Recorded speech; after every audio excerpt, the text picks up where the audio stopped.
Sob o céu dourado de Israel, onde as colinas se estendem como ondas de terra seca, um profeta caminhava entre oliveiras antigas, sem saber que uma ordem divina estava prestes a transformar sua vida numa jornada através do próprio coração do mar.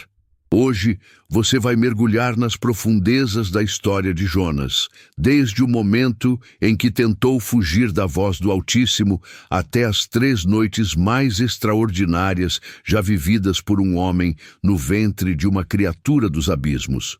E, entre uma respiração e outra, você vai descobrir que às vezes é preciso ser engolido pelo medo para compreender a vastidão da misericórdia divina. A brisa matinal carregava o perfume de mirra e cominho quando a voz do Eterno ecoou no coração de Jonas, filho de Amitai. Não era um sussurro gentil como o vento entre as palmeiras, nem um murmúrio doce como o riacho que desce da montanha. Era uma ordem clara, firme, que cortou o silêncio como uma espada de luz. Levanta-te, vai à grande cidade de Nínive e clama contra ela, porque a sua malícia subiu até mim. Nínive. O nome desceu pela espinha de Jonas como gelo derretido. A capital do Império Assírio, onde homens construíam torres que desafiavam os céus, e onde a crueldade era um idioma fluente entre reis e súditos. Uma cidade de 600 mil habitantes, onde o mal parecia ter raízes mais profundas que as cedras do Líbano.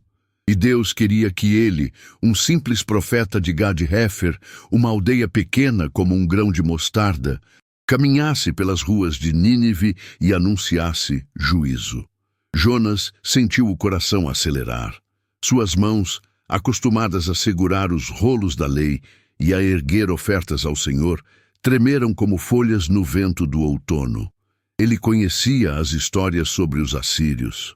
Conhecia os relatos de cidades inteiras dizimadas, de cativos levados em correntes de ferro, de muros destruídos e sonhos sepultados sob cinzas. Como poderia um homem como ele enfrentar uma nação como aquela? E antes de seguirmos viagem, se este clima e esta história estão tocando o seu coração, inscreva-se no canal e ative o sininho. Sua presença é a chama que ilumina este caminho antigo. E me conta nos comentários, de qual cidade você está assistindo?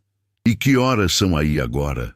Você sabia que Nínive era uma das maiores cidades do mundo antigo, com muralhas tão largas que 3 carruagens podiam andar lado a lado no topo? Seus jardins suspensos competiam em beleza com os da Babilônia, mas seus palácios guardavam segredos de conquistas sangrentas gravados em tabletes de argila. Em vez de obedecer, Jonas tomou uma decisão que mudaria não apenas seu destino, mas o destino de uma cidade inteira. Ele se levantou, mas seus pés não caminharam para o leste, em direção a Nínive. Caminharam para o oeste, rumo ao porto de Jope, onde navios partiam para terras distantes, para lugares onde a voz de Deus talvez não pudesse alcançá-lo. O sol ainda estava alto quando Jonas chegou ao porto. O cheiro de sal e peixe misturava-se com as vozes dos marinheiros que gritavam instruções em idiomas que ele não compreendia. Fenícios, gregos, homens de pele queimada pelo sol e mãos calejadas pelo trabalho com cordas e velas. Entre eles, Jonas parecia um cordeiro perdido, mas seus olhos procuravam uma coisa: um navio que o levasse para longe, muito longe da presença do Senhor. «Para onde vai este navio?» perguntou a um capitão de barba grisalha, cujos olhos tinham a cor do mar em tempestade. «Para Tarsis», respondeu o homem, estudando Jonas da cabeça aos pés. «A cidade do fim do mundo, onde o sol se põe no horizonte infinito. Mas a passagem custa caro, forasteiro». Jonas não hesitou. Retirou de sua túnica uma bolsa de couro e despejou na mão do capitão moedas de prata suficientes para comprar não apenas uma passagem, mas metade do navio. O capitão sorriu, surpreso, e acenou para que Jonas subisse a bordo. Enquanto o navio se afastava da costa, Jonas olhou uma última vez para as colinas de Israel. As oliveiras pareciam acenar em despedida e, por um momento, ele quase ouviu de novo a voz que lhe ordenara ir a Nínive. Mas o barulho das velas sendo içadas abafou qualquer sussurro divino. E Jonas desceu ao porão da embarcação, buscando um canto escuro onde pudesse se esconder não apenas dos homens, mas de Deus mesmo. As tábuas de madeira rangiam suavemente ao ritmo das ondas, e o profeta se deitou entre sacos de grãos e jarros de azeite. Fechou os olhos e tentou dormir, mas o sono não vinha. Em seu coração, uma tempestade já começara a se formar, muito antes de o céu escurecer sobre o Mediterrâneo. No convés acima, os marinheiros cantavam canções de suas terras natais, sem imaginar que levavam consigo um homem que carregava nas costas o peso de uma ordem divina desobedecida. O mar estava calmo. As estrelas brilhavam como diamantes sobre o veludo negro da noite, e o vento soprava favorável rumo ao horizonte onde o sol desaparece. Mas, nas profundezas invisíveis do oceano, algo já se movia. Algo imenso, antigo, criado pelo próprio Deus para momentos como este. No convés balançante da embarcação, onde cordas úmidas de sal pendiam como serpentes adormecidas, os marinheiros acordaram com um presságio que seus corações conheciam bem, mas que suas mentes se recusavam a aceitar.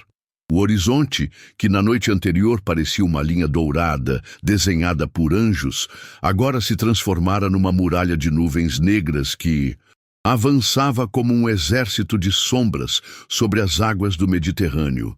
O capitão foi o primeiro a perceber. Seus olhos, treinados por décadas navegando entre portos distantes, leram no céu uma linguagem que gelou seu sangue. Não era uma tempestade comum, daquelas que chegam com avisos de vento e chuva gradual.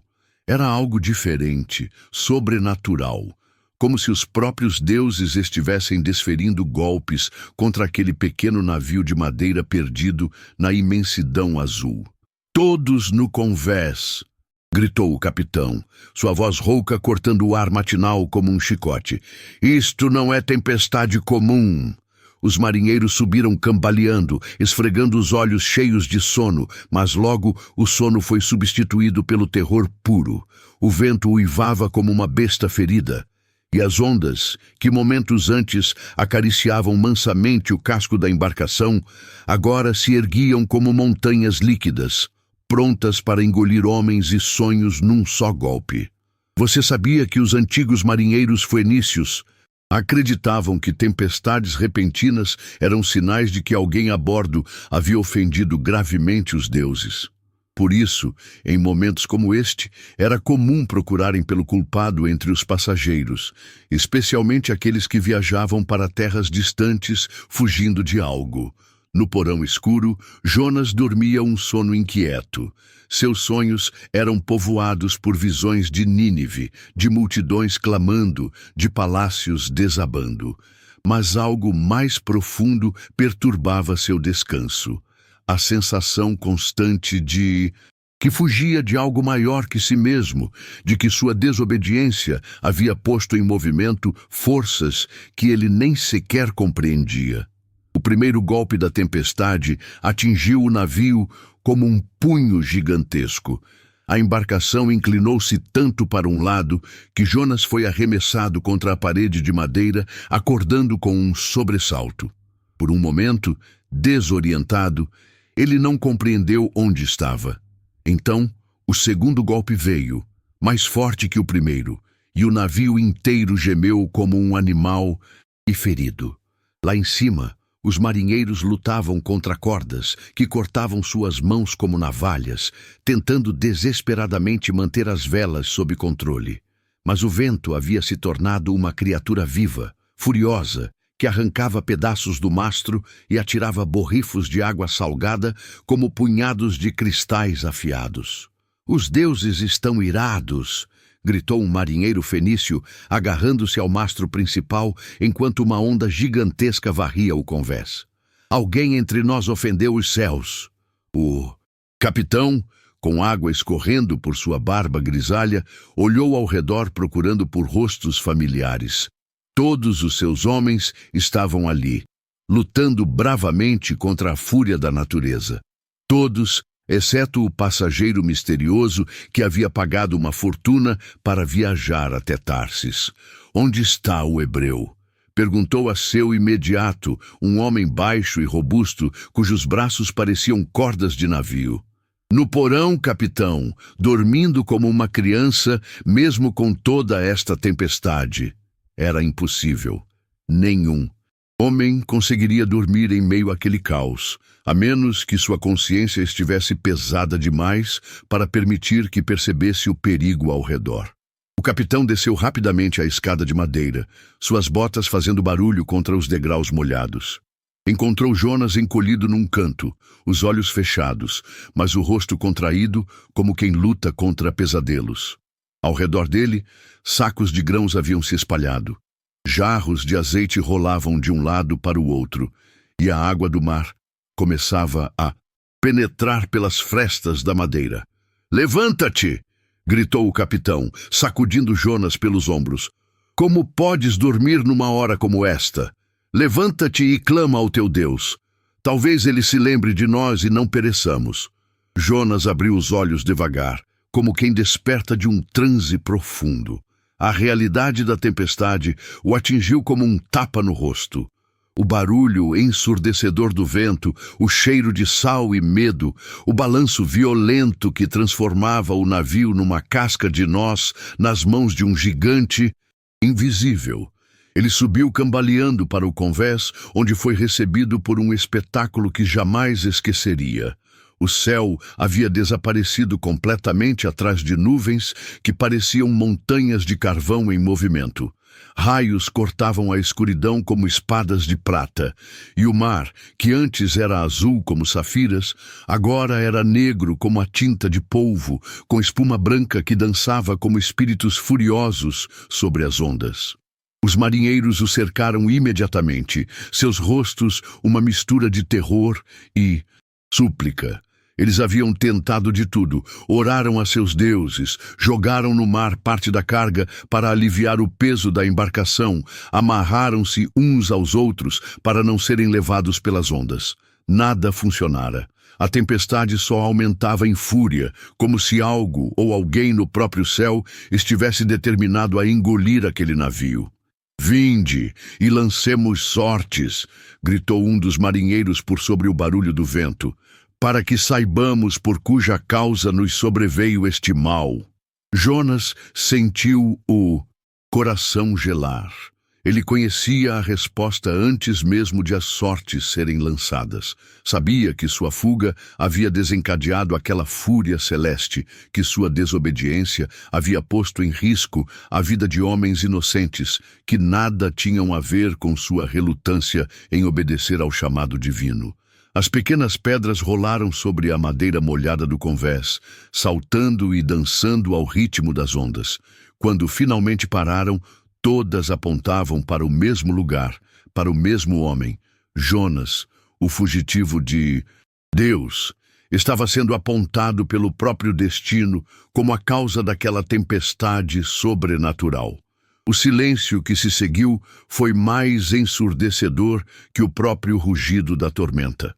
Entre os relâmpagos que cortavam o céu como cicatrizes luminosas e o rugido das ondas que se erguiam como torres de água negra, um círculo de homens desesperados cercou Jonas no convés escorregadio da embarcação. Seus rostos, iluminados pelos clarões intermitentes da tempestade, eram máscaras de terror e incredulidade, pois as sortes haviam falado com uma clareza que nenhum coração humano ousaria questionar. O capitão foi o primeiro a quebrar o silêncio mortal que havia se instalado entre eles. Suas mãos, acostumadas a comandar homens em alto mar, tremeram enquanto apontava para Jonas. "Declara-nos tu por cuja causa nos sobreveio este mal." Sua voz lutava para ser ouvida acima do uivo do vento. "Que ocupação é a tua? E de onde vens?" qual é a tua terra? E de que povo és tu? Jonas olhou ao redor, vendo nos olhos de cada marinheiro o reflexo de sua própria culpa. Eles eram homens do mar, acostumados aos caprichos da natureza, mas sabiam distinguir uma tempestade comum desta fúria sobrenatural que parecia ter nome e endereço certo. A água salgada escorria por seus rostos como lágrimas involuntárias, e o convés balançava sob seus pés, como se o próprio navio estivesse tentando se livrar do peso da verdade que estava prestes a ser revelada. Eu sou o hebreu, respondeu Jonas, sua voz quase perdida no meio da tormenta, mas carregando uma honestidade que cortou o ar como uma lâmina afiada. E temo ao Senhor, Deus dos céus, que fez o mar e a terra seca. Você sabia que no mundo antigo, quando alguém se identificava como hebreu, estava não apenas declarando sua nacionalidade, mas também sua fé no Deus único, Criador dos céus e da terra? Para os marinheiros politeístas, acostumados a dezenas de deuses menores, essa declaração era ao mesmo tempo impressionante e aterrorizante. As palavras de Jonas caíram sobre os marinheiros como pedras pesadas jogadas em água parada. Eles se entreolharam, e o medo que antes estava estampado em seus rostos se transformou em algo muito pior, terror reverente. Se o Deus de Jonas havia feito o mar e a terra seca, então aquela tempestade não era obra de deuses menores brigando entre si, mas a ira do próprio Criador manifestada sobre as águas. Que é isto que fizeste? Perguntou um marinheiro fenício, cujos braços cobertos de tatuagens sagradas tremiam enquanto se agarrava às cordas. Suas palavras saíram como um gemido, porque todos eles podiam sentir no ar, no vento, na própria respiração, que algo de proporções divinas havia sido perturbado. Jonas fechou os olhos por um momento, deixando que a chuva lavasse seu rosto. Quando os abriu novamente, havia neles uma resignação profunda, como quem finalmente aceita enfrentar as consequências de suas escolhas. Porque fujo da presença do Senhor, confessou, e suas palavras foram como confissão feita diante do altar mais sagrado. Ele me ordenou que fosse à grande cidade de Nínive e pregasse contra ela, mas eu fugi para Tarsis, pensando que poderia escapar de sua presença. A revelação atingiu os marinheiros como um raio. Eles haviam ouvido falar do Deus dos hebreus, o Deus que havia aberto o Mar Vermelho, que havia feito o sol parar no céu, que havia derrubado as muralhas de Jericó apenas com o som de trombetas, e agora descobriam que tinham a bordo um homem que havia desobedecido diretamente a esse mesmo Deus, um fugitivo divino cuja presença havia atraído a ira celeste sobre suas cabeças. Naquele momento, como se o próprio mar estivesse ouvindo a confissão de Jonas, uma onda gigantesca se ergueu do lado direito do navio, maior que qualquer montanha que aqueles homens já haviam visto. Por alguns segundos que pareceram eternos, ela ficou suspensa sobre eles como uma muralha líquida, bloqueando completamente a luz dos relâmpagos e criando uma escuridão total ao redor da embarcação. Piedade! Gritaram os marinheiros em coro, cada um clamando ao seu Deus particular, mas todos sabendo instintivamente que apenas o Deus de Jonas poderia salvá-los naquela hora. A onda desceu como um martelo divino, encharcando o convés e levando consigo metade dos suprimentos que ainda restavam. Quando a água passou, os homens se levantaram cambaleando, tossindo água salgada e agarrando-se uns aos outros para não serem arrastados pela próxima investida do mar furioso. Que faremos de ti? Perguntou o capitão, sua voz agora mais súplica que comando. Para que o mar se acalme, porque o mar se torna cada vez mais tempestuoso contra nós. Jonas olhou para o horizonte negro, onde céu e mar se confundiam numa dança de fúria e poder. Ele sabia que não havia volta. Não havia como desfazer sua desobediência. Não havia como voltar no tempo e aceitar a ordem divina que recebera. A única maneira de acalmar aquela tempestade era aceitar as consequências de sua fuga. Tomai-me e lançai-me ao mar, disse com uma calma que contrastava com o caos ao redor. Assim o mar se vos acalmará, porque eu sei que por minha causa é que esta grande tempestade veio sobre vós. O silêncio que se seguiu foi mais profundo que o abismo marinho. Os marinheiros se entreolharam, horrorizados.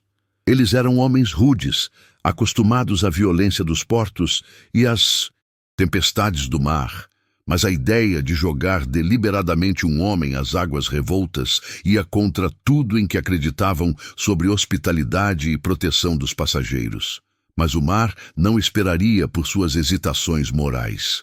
Uma nova série de ondas se aproximava, cada uma maior que a anterior, e todos podiam sentir que o navio estava chegando ao limite de sua resistência. O momento da decisão mais terrível de suas vidas havia chegado. Nas águas revoltas, onde cada onda parecia uma criatura viva sedenta de destruição, os marinheiros enfrentaram o dilema mais terrível que homens do mar podem enfrentar: escolher entre a vida de um e a vida de muitos. O navio gemia sob seus pés, como um animal ferido, e pedaços de madeira começavam a se desprender do casco, levados pela fúria incessante das águas que pareciam ter vontade própria. "Não!" gritou o capitão, agarrando o braço de Jonas quando este se dirigia voluntariamente para a amurada. "Não somos assassinos! Há de haver outro caminho." Os homens remaram com toda a força que restava em seus corpos exaustos, tentando desesperadamente levar o navio de volta à terra firme. Mas era como tentar empurrar uma montanha com as mãos nuas. A cada movimento dos remos, o mar respondia com ondas ainda mais violentas, como se zombasse de seus esforços humanos diante de uma força infinitamente superior. Você sabia que os antigos navegadores acreditavam que o mar possuía memória própria e que jamais esquecia uma ofensa? Por isso, quando alguém cometia um pecado grave em alto mar, a única forma de aplacar a ira das águas era através de um sacrifício voluntário oferecido com o consentimento da própria vítima. Um marinheiro fenício, cujo rosto estava cortado pelos borrifos de sal e vento, ajoelhou-se no convés escorregadio e ergueu os braços para o céu negro. "Ah, Senhor!"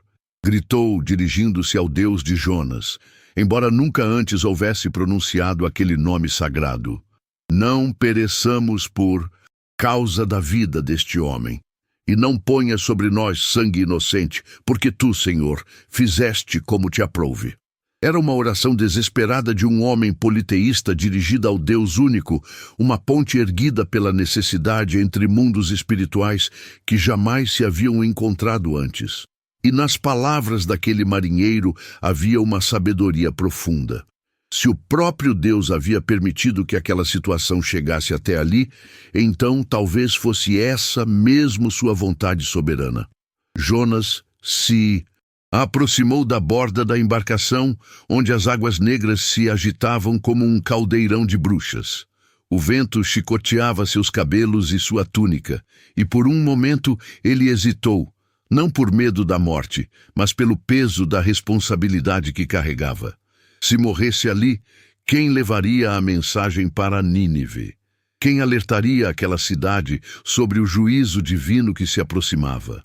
Mas então, numa revelação súbita que o atingiu como um raio, Jonas compreendeu algo que havia escapado à sua percepção. Talvez sua morte nas águas não fosse o fim de sua missão, mas o começo de algo ainda maior, algo que nem mesmo ele podia imaginar. "Perdoem-me", disse aos marinheiros, sua voz carregada de uma tristeza que vinha não pelo medo da morte, mas pela dor de ter envolvido homens inocentes em sua desobediência. "Que o Deus dos céus tenha misericórdia de suas almas." E antes que qualquer um pudesse detê-lo, Jonas saltou. O mergulho pareceu durar uma eternidade. Primeiro veio a sensação de queda livre, com o vento assobiando em seus ouvidos como um coro de lamentações. Depois, o impacto com a água gelada que o atingiu como uma parede sólida, expulsando todo o ar de seus pulmões num só golpe. A água salgada invadiu sua boca, seu nariz, queimando como fogo líquido. Jonas tentou nadar, mas as ondas eram muito poderosas, pegando-o e jogando-o de um lado para outro, como uma boneca de pano nas mãos de uma criança furiosa. Para cima, para baixo, para os lados, perdendo completamente a noção de onde ficava a superfície. No convés do navio, os marinheiros observavam horrorizados enquanto Jonas era engolido pelas águas revoltas. Mas então, algo milagroso aconteceu. Como se uma mão invisível tivesse sido erguida comandando o silêncio, os ventos cessaram. As ondas gigantescas diminuíram gradualmente até se tornarem apenas ondulações suaves. O céu negro se abriu, deixando passar raios dourados de sol poente que transformaram a superfície do mar numa planície de prata líquida. "O mar se acalmou!" gritou um marinheiro, mal conseguindo acreditar no que seus olhos viam. "O Deus dos Hebreus ouviu nossa súplica." Mas lá nas profundezas, Jonas continuava descendo. A pressão da água esmagava seus ouvidos e a escuridão ao redor se tornava cada vez mais densa. Sua túnica ondulava ao redor de seu corpo como um sudário e bolhas de ar escapavam de seus lábios em sua última tentativa desesperada de respirar. Foi quando, nas trevas abissais, onde a luz do sol jamais chegara desde a criação do mundo, Jonas viu uma sombra que não deveria existir. Era maior que qualquer coisa que sua mente pudesse processar. Uma criatura das profundezas que se movia com a graça terrível de algo criado especificamente para aquele momento, para aquele propósito divino. A grande baleia se aproximou e Jonas pôde ver seu olho imenso, sábio, antigo como o próprio oceano. Não havia malícia naquele olhar, nem fome. Havia algo que ele jamais esperaria encontrar nas profundezas do mar: obediência. Aquela criatura magnífica estava ali não por acaso, mas por ordem direta daquele mesmo Deus de quem Jonas havia tentado fugir. A boca da baleia se abriu, revelando cavernas de carne que poderiam abrigar tendas inteiras. E Jonas, sem resistir, sem lutar, se deixou engolir pela criatura, compreendendo finalmente que mesmo sua fuga havia sido prevista, que mesmo sua desobediência fazia parte de um plano muito maior que sua compreensão humana. Enquanto as paredes do estômago da baleia se fechavam ao redor dele, Jonas ouviu o último som do mundo exterior. Os gritos de alegria e terror reverente dos marinheiros que haviam testemunhado um milagre que contariam pelo resto de suas vidas. A escuridão o envolveu completamente e began a jornada mais extraordinária que um homem já vivera. 3 dias e 3 noites no ventre do abismo, onde aprenderia lições que nem os sábios de Jerusalém haviam descoberto. No Pidus, silêncio abafado do ventre da grande baleia, onde a escuridão era tão completa que Jonas não conseguia distinguir suas próprias mãos diante do rosto, o profeta fugitivo descobriu que havia um tipo de prisão mais profunda que qualquer masmorra construída por homens. A prisão de estar completamente a sós com a própria consciência, cercado pela evidência viva da soberania divina. O interior da criatura era como uma caverna de carne viva, com paredes que pulsavam ao ritmo de um coração do tamanho de uma sala. Jonas podia sentir o movimento ritmado da respiração da baleia, uma inspiração profunda e lenta que durava o tempo de várias respirações humanas, seguida de uma expiração que soava como vento passando por cânions distantes. Ao contrário do que poderia esperar, o ar ali dentro não era sufocante. Era úmido e quente, sim, mas respirável, como se o próprio Deus houvesse preparado aquele espaço para ser habitável. Uma luz estranha e suave emanava das paredes internas do estômago, uma fosforescência natural que permitia a Jonas distinguir os contornos de sua prisão aquática. Você sabia que as baleias possuem um sistema digestivo tão complexo que algumas espécies têm até 4 estômagos separados? Os antigos hebreus acreditavam que criaturas tão grandiosas eram sinais da criatividade infinita de Deus, verdadeiros templos vivos navegando pelos oceanos. Jonas se sentou no que parecia ser uma dobra da parede interna, tentando processar o que havia acontecido. Ainda podia sentir o gosto de sal em sua boca e suas roupas gotejavam água do mar constantemente, formando pequenas poças ao redor de seus pés. Mas estava vivo.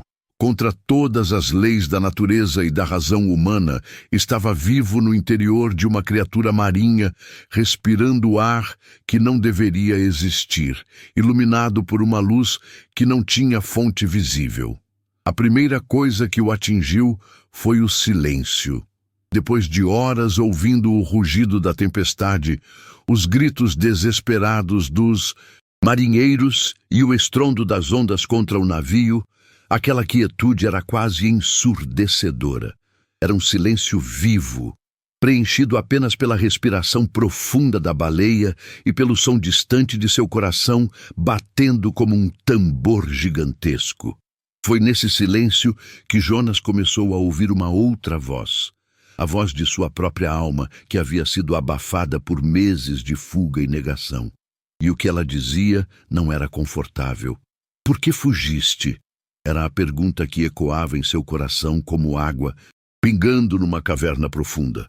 Porque temeste mais aos homens que a Deus. Jonas tentou se justificar mentalmente, como havia feito tantas vezes durante a viagem a Tarsis. Nínive era uma cidade cruel. Seus habitantes eram inimigos de Israel, mereciam o juízo divino. Por que ele deveria ser o instrumento da misericórdia de Deus para com aqueles que haviam causado tanto sofrimento ao povo escolhido? Mas ali, nas entranhas da baleia, rodeado pela evidência do poder criativo e da soberania divina, suas justificativas soavam ocas mesmo para seus próprios ouvidos. A criatura que o abrigava era uma demonstração viva de que Deus tinha autoridade sobre toda a criação, desde os pássaros dos céus até os monstros marinhos das profundezas. Horas passaram, ou talvez fossem dias. Era impossível medir o tempo naquele lugar onde não havia sol nem lua. Jonas dormiu e acordou várias vezes, sempre surpreso ao descobrir que continuava vivo, que continuava respirando, que a baleia continuava nadando pelos oceanos, carregando-o em seu ventre como uma arca viva. Durante os períodos de vigília, ele explorou seu ambiente. As paredes do estômago tinham uma textura única, lisa como seda molhada em alguns lugares, rugosa como casca de árvore em outros. Pequenas aberturas permitiam que a água do mar entrasse ocasionalmente, trazendo consigo pedaços de algas marinhas e pequenos peixes que se debatiam por alguns momentos antes de desaparecerem na escuridão. Foi-se durante uma dessas explorações que Jonas fez uma descoberta que mudou completamente sua perspectiva sobre sua situação. Numa das dobras da parede, havia marcas estranhas, como se outros objetos houvessem sido engolidos pela baleia anteriormente. Eram marcas de madeira, de metal, de corda, restos de navios que haviam encontrado seu fim no fundo do mar. A realização o atingiu como um raio. Ele não era a primeira pessoa que aquela criatura havia engolido. Havia uma história ali, uma sequência de eventos que se estendia muito além de sua própria experiência. Deus havia usado aquela baleia antes, em outras ocasiões, para outros propósitos que Jonas nunca saberia. Isso o fez compreender algo fundamental. Sua história pessoal, por mais dramática que lhe parecesse, era apenas um pequeno capítulo numa narrativa muito maior. Uma história cósmica na qual Deus orquestrava eventos através de séculos e milênios, usando homens e animais, tempestades e calmarias, obediência e desobediência para cumprir propósitos que nenhuma mente humana poderia alcançar completamente. Naquele momento de revelação, Jonas se ajoelhou no chão úmido e viscoso do estômago da baleia. Pela primeira vez, desde que havia recebido a ordem divina para ir a Nínive, ele não estava tentando fugir, não estava fazendo planos de escape, não estava negando sua responsabilidade. Pela primeira vez, ele estava simplesmente presente, completamente presente, diante da realidade de quem Deus era e de quem ele, Jonas, era em relação a essa grandeza infinita.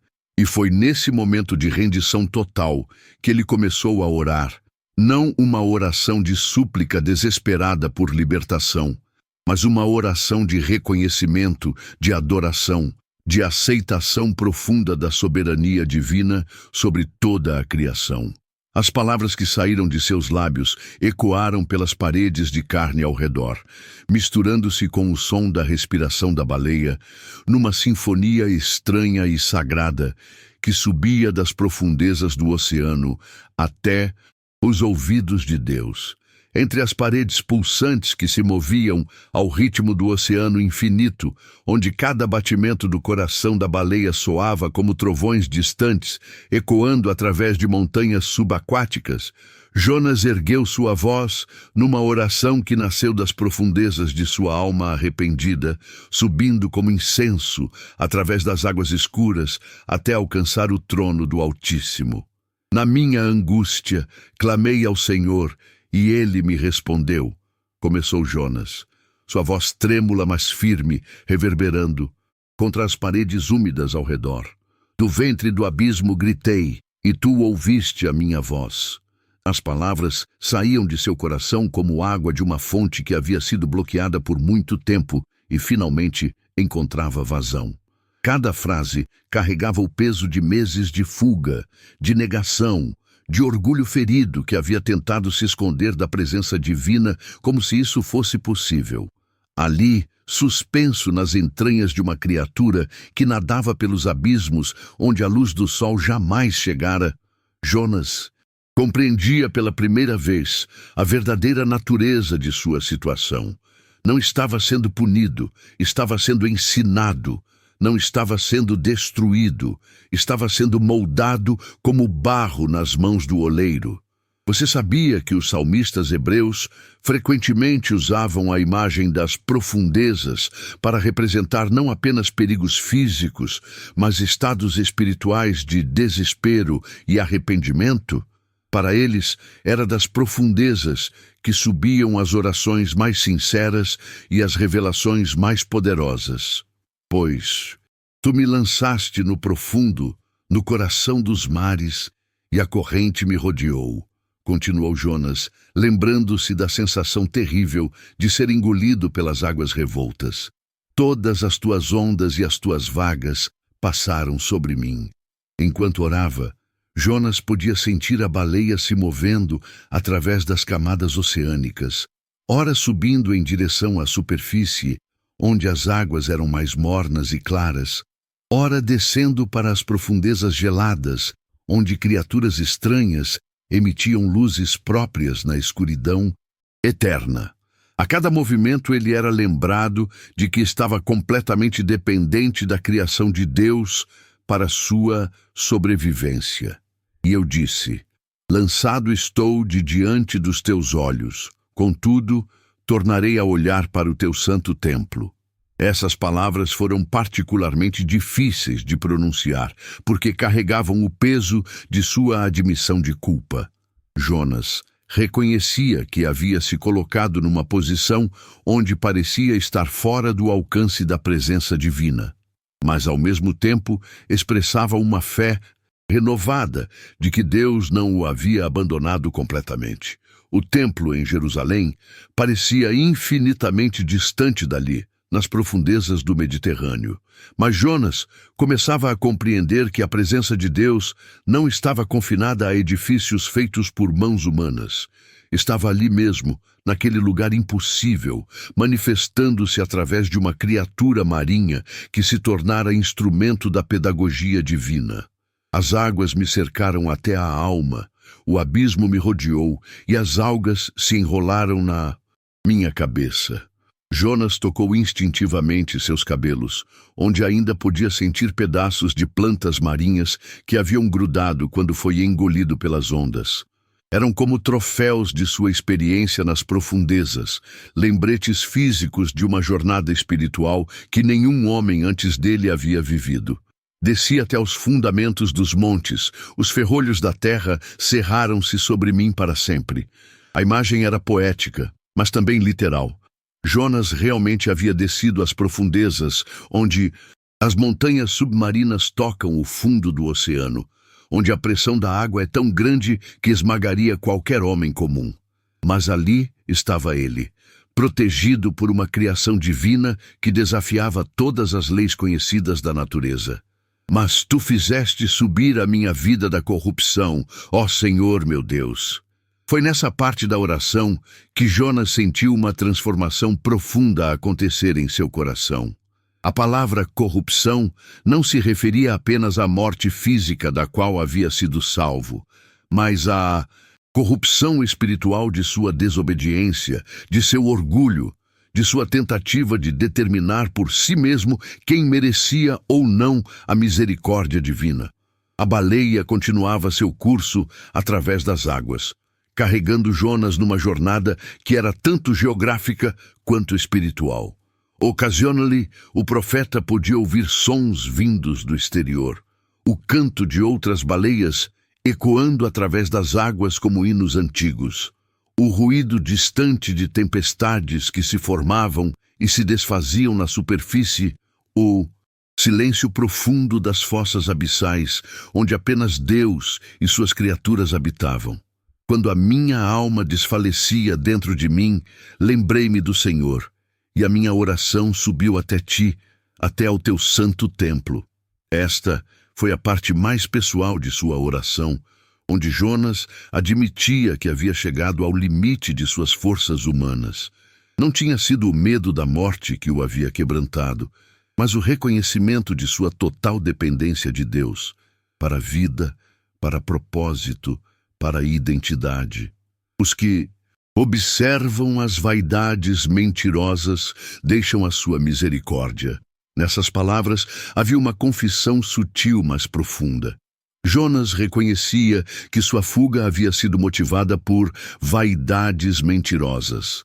A ilusão de que poderia escapar de Deus, a ilusão de que sabia melhor que o Criador como lidar com Nínive, a ilusão de que sua perspectiva limitada era superior à sabedoria eterna.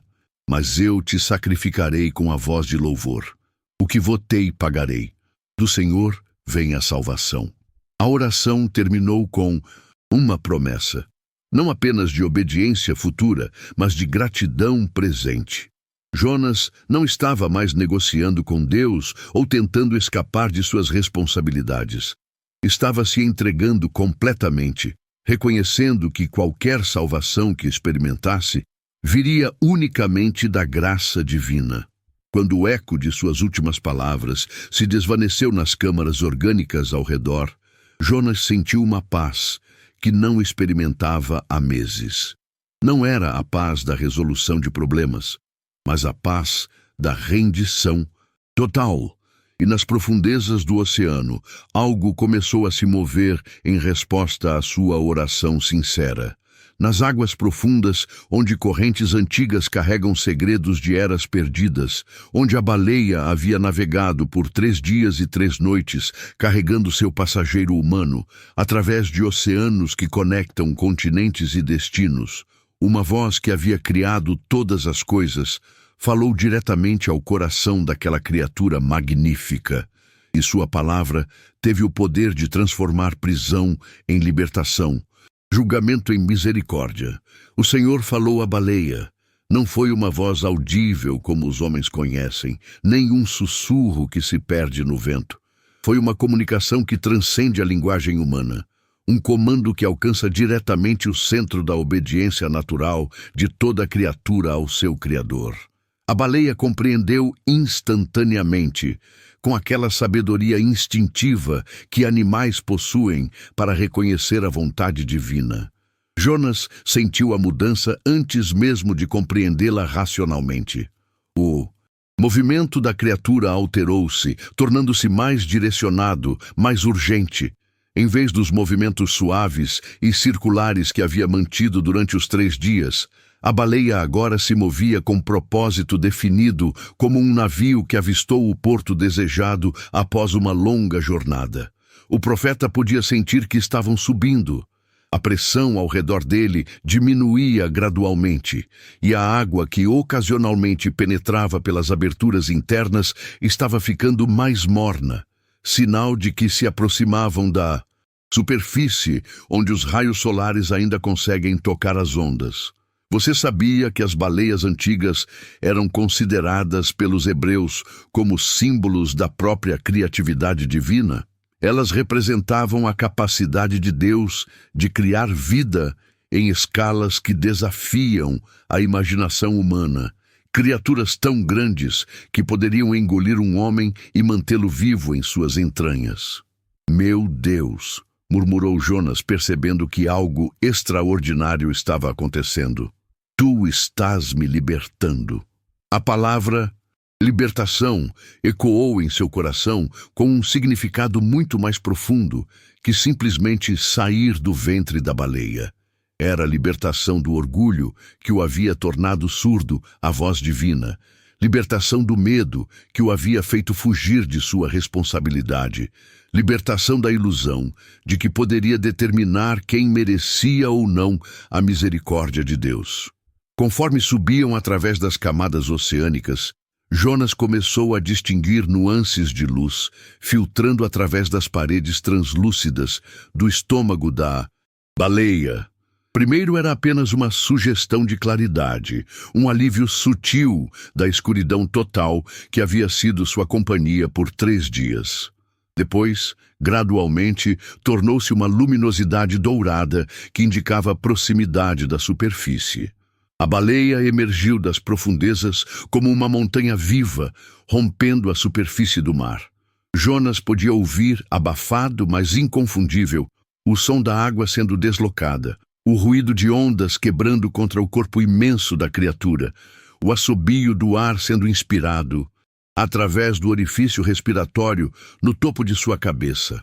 Por um momento, eles permaneceram assim, a baleia flutuando na superfície como uma ilha temporária.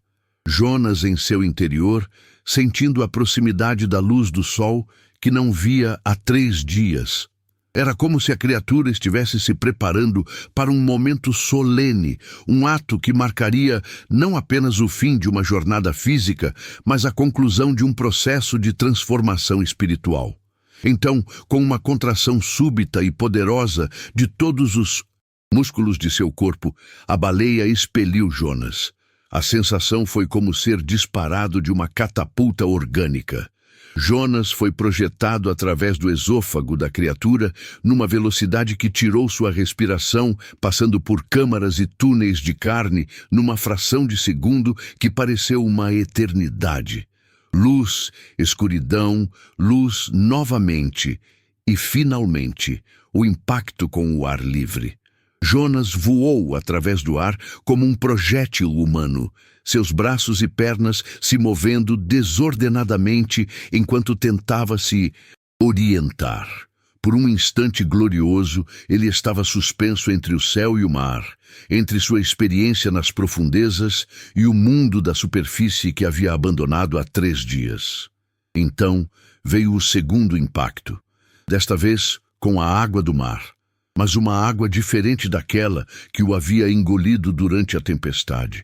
Estas eram águas calmas, mornas, que o receberam como um abraço gentil em vez de tentar destruí-lo. Jonas emergiu da superfície tossindo, cuspindo água salgada, mas completamente vivo e consciente.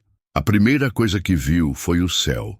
Um céu azul e límpido, salpicado de nuvens brancas que pareciam cordeiros pastando em campos celestiais.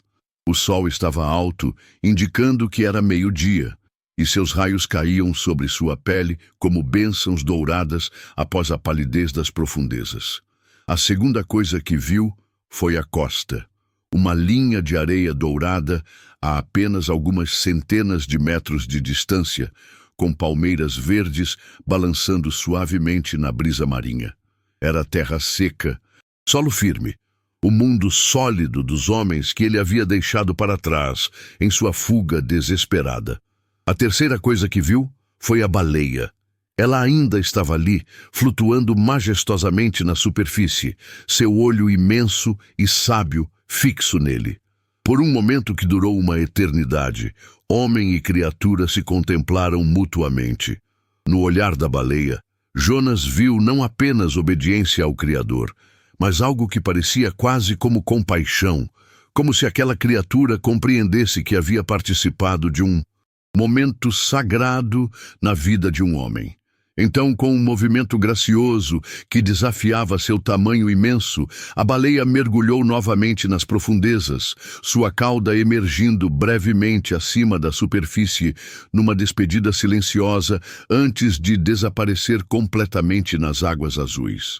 Jonas começou a nadar em direção à costa, cada braçada uma afirmação de vida renovada, cada movimento uma declaração de gratidão pela segunda chance que havia recebido.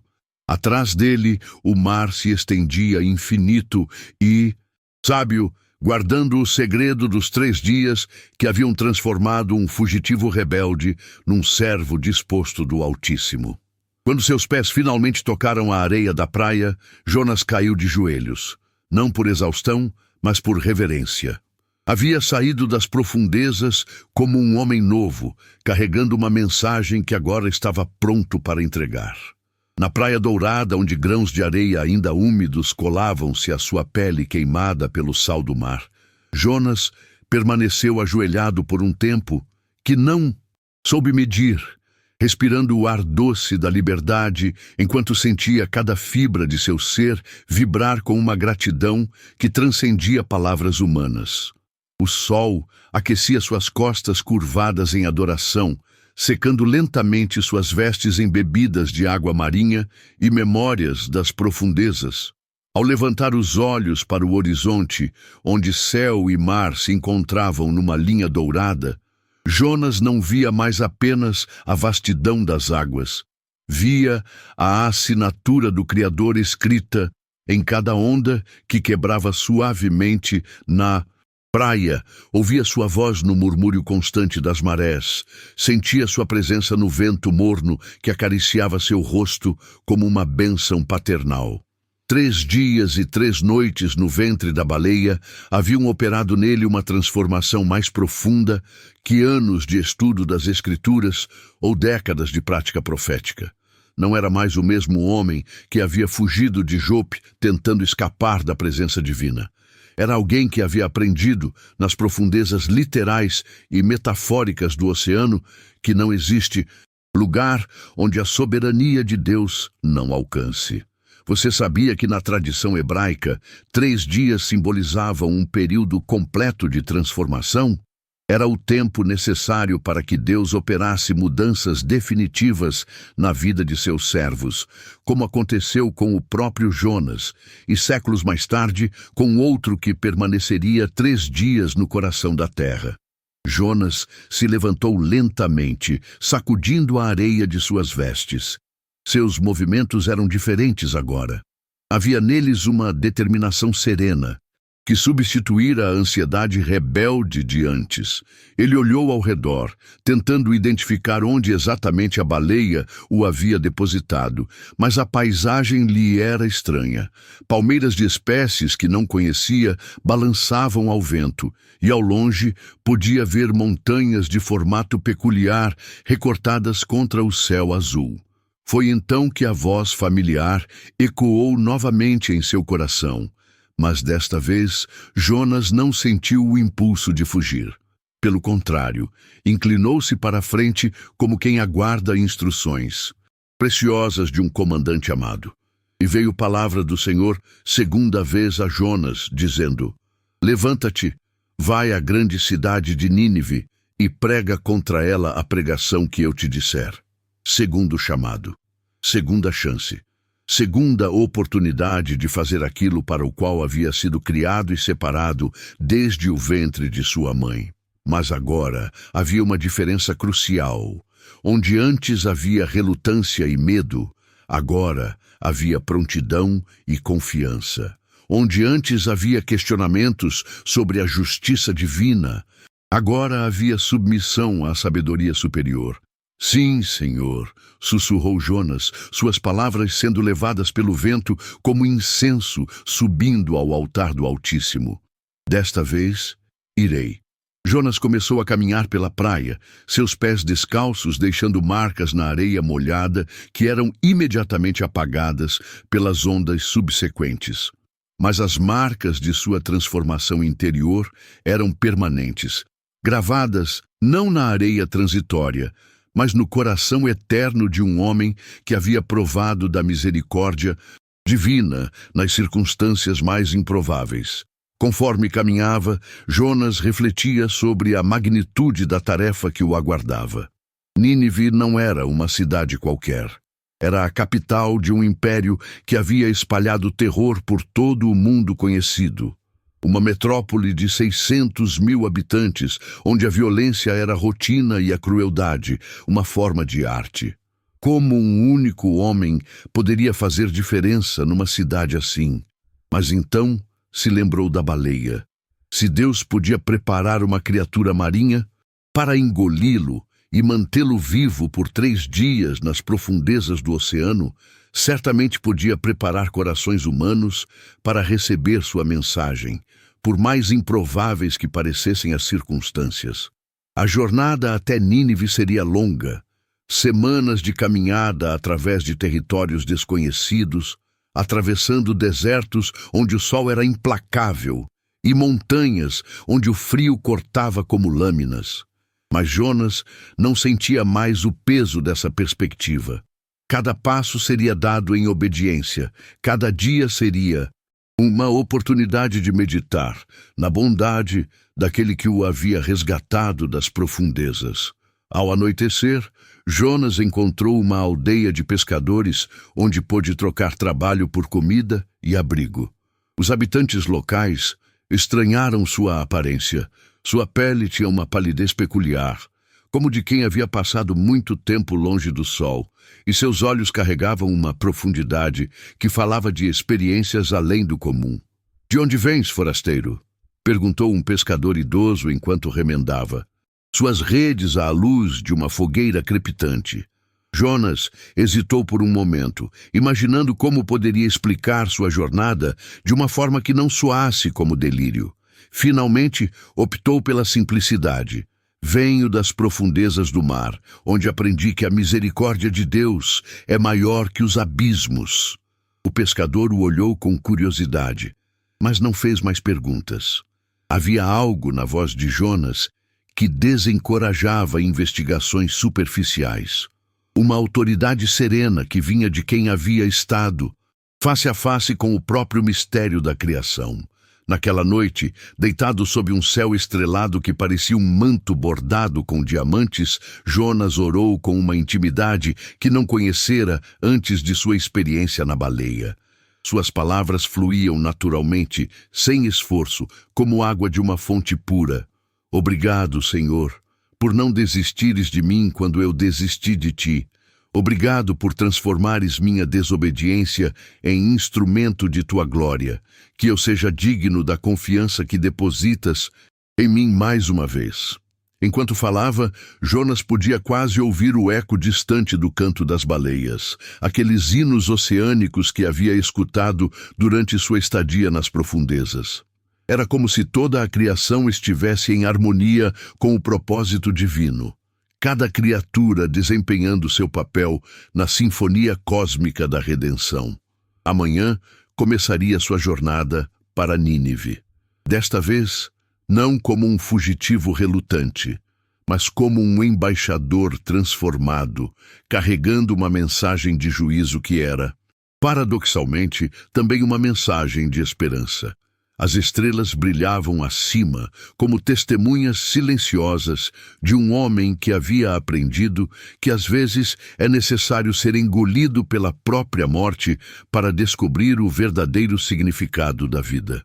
Através das estradas empoeiradas que cortavam vales áridos e planícies, onde caravanas de camelos carregavam especiarias do Oriente, Jonas caminhou por semanas com um propósito que queimava em seu peito como chama sagrada, até que finalmente, no horizonte distante onde o calor criava miragens dançantes, apareceram os contornos impossíveis da grande Nínive, uma cidade tão vasta que seus muros se perdiam na curvatura da terra.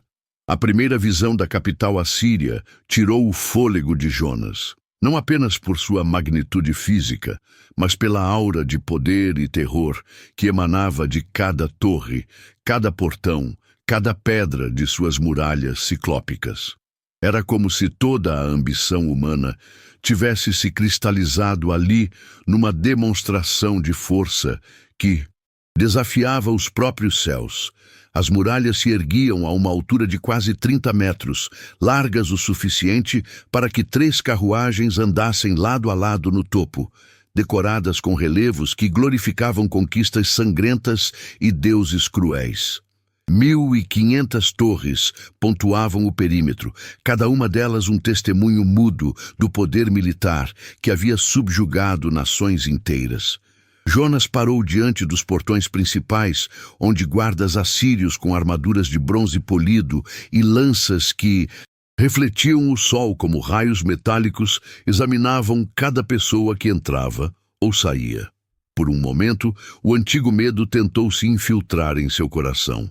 Como um homem sozinho, um profeta hebreu desconhecido poderia ter qualquer impacto numa cidade assim?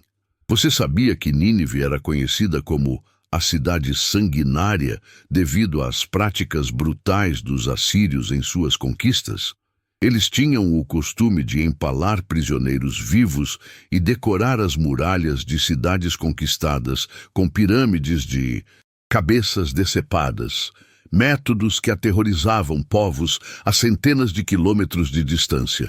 Mas então Jonas se lembrou da baleia, do ventre escuro, onde havia aprendido que Deus governa não apenas sobre criaturas do mar, mas sobre impérios humanos também.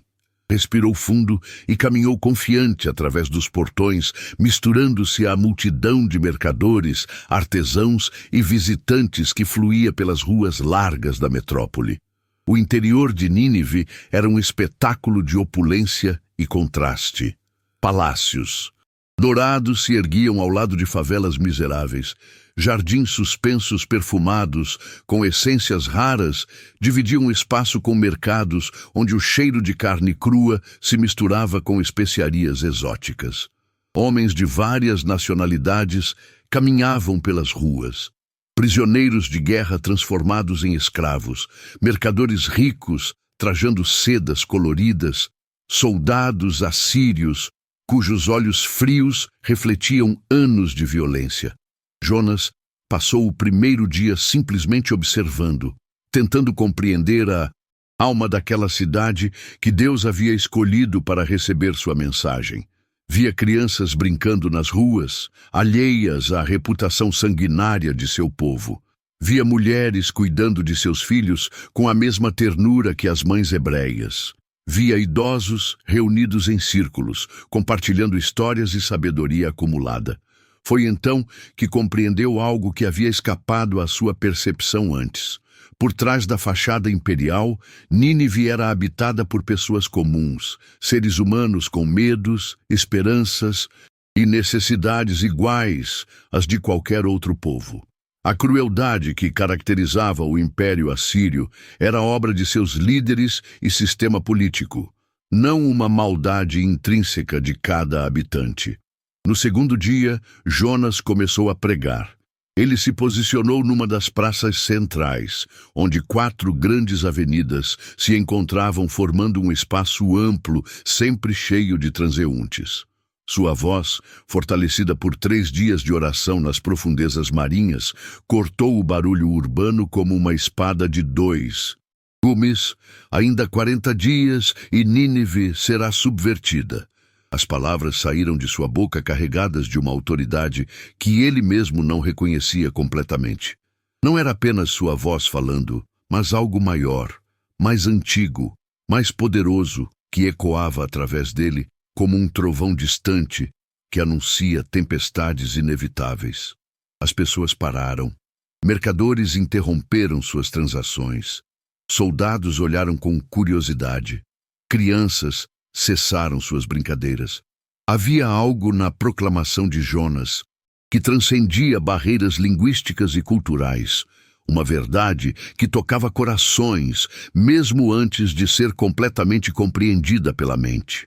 40 dias, repetiu Jonas, caminhando pela praça, enquanto sua voz alcançava ouvidos cada vez mais numerosos. O Deus dos céus, Criador de todas as coisas, olhou para esta cidade e viu que sua maldade subiu até ele como fumaça de sacrifícios profanos. Um círculo se formou ao redor dele. Rostos curiosos, céticos, preocupados. Alguns riram, inicialmente, achando que se tratava de mais um profeta louco vagando pelas ruas. Mas conforme Jonas continuava falando, algo na intensidade de sua mensagem, na convicção absoluta de suas palavras, começou a penetrar a indiferença inicial. Eu estive nas profundezas da terra, declarou Jonas, erguendo os braços para o céu. Estive no ventre do abismo, onde aprendi que não há lugar onde o braço do Senhor não possa alcançar. Ele me enviou a vocês não para destruir, mas para advertir. Ainda há tempo, 40 dias. A notícia da pregação de Jonas se espalhou pelas ruas de Nínive como fogo numa plantação seca. De boca em boca, de casa em casa, de mercado em mercado, a mensagem se multiplicava. Um profeta estrangeiro estava anunciando a destruição da cidade em 40 dias. No terceiro dia, algo extraordinário aconteceu. As pessoas começaram a acreditar. Primeiro foram os mais simples. Escravos, artesãos, pequenos comerciantes que não tinham muito a perder e muito a temer. Depois, gradualmente, a convicção se espalhou para classes mais altas. Nobres começaram a aparecer nas multidões que se aglomeravam para ouvir Jonas, seus rostos normalmente arrogantes, agora marcados por uma preocupação genuína. Porque havia algo na mensagem de Jonas que ressoava com uma verdade profunda que eles reconheciam instintivamente. Nínive realmente havia se tornado cruel. Realmente havia derramado sangue inocente em excesso. Realmente havia desafiado não apenas povos vizinhos, mas princípios fundamentais de justiça e misericórdia. E se aquele profeta estranho, com seus olhos que pareciam ter visto coisas indescritíveis, estivesse falando a verdade? E se restassem realmente apenas 40 dias antes que a ira divina se abatesse sobre a cidade? A pergunta ecoava pelos corações de 600.000 habitantes, preparando o terreno para a transformação mais improvável da história antiga. Nas câmaras douradas do Palácio Real, onde tapetes persas cobriam pisos de mármore negro e incenso de sândalo, perfumava o ar como orações pagãs, subindo aos deuses assírios, o rei de Nínive ouvia pela terceira vez consecutiva os relatos sobre o profeta hebreu que proclamava destruição iminente sobre sua cidade. E pela primeira vez em décadas de reinado absoluto, sentiu algo que não experimentava desde a infância: medo genuíno diante do sobrenatural. Os relatórios chegavam de todas as partes da vasta metrópole. O estranho pregador não pedia dinheiro, não promovia rebelião política, não atacava diretamente as autoridades constituídas. Simplesmente caminhava pelas ruas e praças, repetindo a mesma mensagem terrível: ainda 40 dias e Nínive será subvertida. Mas havia algo na forma como ele falava, uma autoridade que não vinha de posição social ou poder militar, mas de uma fonte mais profunda e antiga. Testemunhas relatavam que seus olhos pareciam ter visto coisas que nenhum homem comum havia contemplado, e sua voz carregava ecos de lugares onde apenas deuses costumavam habitar. Majestade, disse o principal conselheiro, um homem cuja astúcia havia ajudado a expandir o império através de conquistas calculadas. Talvez seja prudente silenciar este perturbador da paz. Um decreto real, algumas chibatadas públicas, e as pessoas esquecerão rapidamente suas profecias sombrias. Você sabia que na cultura assíria, quando um rei se humilhava publicamente através de jejum e pano de saco, isso era considerado um evento tão extraordinário que escribas registravam o fato em tabletes de argila como um marco histórico? Para um monarca que governava através do terror inspirado por sua imagem de divindade terrena, tal demonstração de humildade era vista como revolucionária. O rei se levantou do trono, seus ornamentos dourados tilintando suavemente, enquanto caminhava até a janela que dava vista para as ruas movimentadas de sua capital. Lá embaixo, podia ver grupos de pessoas reunidas, em conversas intensas, rostos que normalmente refletiam satisfação com a prosperidade imperial, agora marcados por ansiedade e questionamento. "Não", disse finalmente, surpreendendo a todos os presentes. "Há algo diferente neste homem. Ouvi dizer que ele fala sobre experiências nas profundezas do mar, que seu Deus o salvou de circunstâncias impossíveis. Se o Deus dos hebreus tem poder sobre os abismos oceânicos, talvez tenha também poder sobre cidades e impérios." As palavras do rei causaram um silêncio constrangido na sala. Homens acostumados a ver seu monarca como uma força da natureza, imutável e invencível, agora o ouviam expressar dúvidas e reconhecer limitações de seu próprio poder. Mas a verdade era que o rei de Nínive, por trás de toda sua pompa e autoridade, era profundamente supersticioso. Havia chegado ao poder através de uma combinação de brutalidade e interpretação de presságios, sempre atento a sinais que pudessem indicar mudanças no favor divino. E algo no fenômeno representado por Jonas ativava todos os seus instintos de autopreservação. Naquela mesma tarde, um decreto real foi proclamado por todos os cantos da cidade, levado por arautos que gritavam em todas as línguas faladas dentro dos muros de Nínive, por decreto do rei e de seus grandes. Nem homens, nem animais, nem bois, nem ovelhas provem coisa alguma, nem se lhes dê pasto, nem bebam água, mas sejam cobertos de pano de saco, assim os homens como os animais, e clamem fortemente a Deus, e convertam-se cada um do seu mau caminho e da violência que há nas suas mãos. Quem sabe se voltará a Deus e se arrependerá e se apartará do furor da sua ira, de sorte que não pereçamos. O impacto do decreto foi imediato e avassalador. Uma cidade inteira, do mais poderoso nobre ao mais humilde escravo, do menor animal doméstico ao maior rebanho real, entrou em jejum e lamento. As ruas, que normalmente ecoavam com o barulho de comércio e celebrações, agora ressonavam com orações e prantos de arrependimento. Jonas observava tudo de uma colina nos arredores da cidade, mal conseguindo acreditar no que seus olhos viam. 600.000 pessoas. O número era quase incompreensível. Havia atendido ao chamado de arrependimento.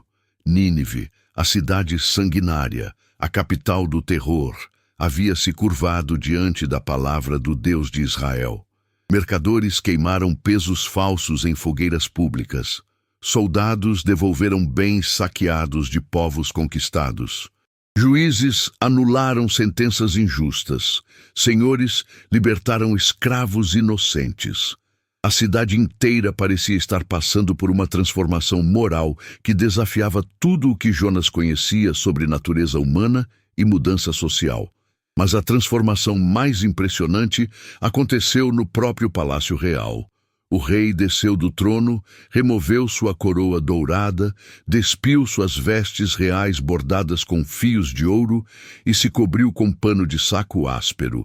Sentado sobre cinzas no chão de mármore de sua sala de audiências, Ele próprio jejuava e orava, admitindo diante de toda a corte que havia conduzido seu povo por caminhos de violência e injustiça. Era um espetáculo que nenhum escriba de nenhuma civilização havia jamais registrado. Um imperador confessando publicamente seus erros e suplicando misericórdia ao Deus de um povo que ele próprio havia perseguido. E Deus viu. Viu não apenas os gestos externos de arrependimento, mas a sinceridade dos corações que se voltavam para ele em busca de perdão e transformação.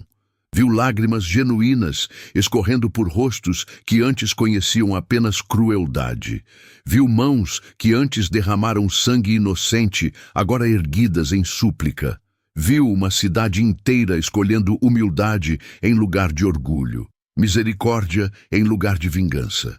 E viu Deus as suas obras, que se converteram do seu mau caminho.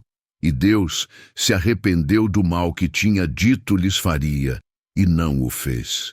A palavra arrependeu ecoou através dos céus como música celestial. Não significava que Deus havia mudado de ideia por capricho, mas que sua misericórdia havia encontrado a resposta que sempre esperara. Corações humanos dispostos a reconhecer seus erros e buscar transformação genuína. Nínive foi poupada. A grande cidade continuaria existindo, mas seria uma cidade diferente, marcada pela memória de 40 dias que mudaram o curso da história. Se você acordou agora, me conta nos comentários. Qual foi o sonho que você teve? Afinal, sonhos também fazem parte da nossa história. Jonas havia aprendido nas profundezas do mar que a misericórdia de Deus transcende fronteiras humanas. Nínive havia aprendido que nunca é tarde demais para mudar de rumo quando se reconhece a necessidade de transformação. E nós aprendemos que mesmo nas circunstâncias mais improváveis, quando nos rendemos à vontade divina, milagres podem acontecer. Assim, fechamos esta noite sagrada, deixando você entregue ao descanso. Quem sabe, nos sonhos, Jonas, Esther ou Davi, não venham lhe contar um segredo guardado há milênios? Boa noite, viajante da palavra.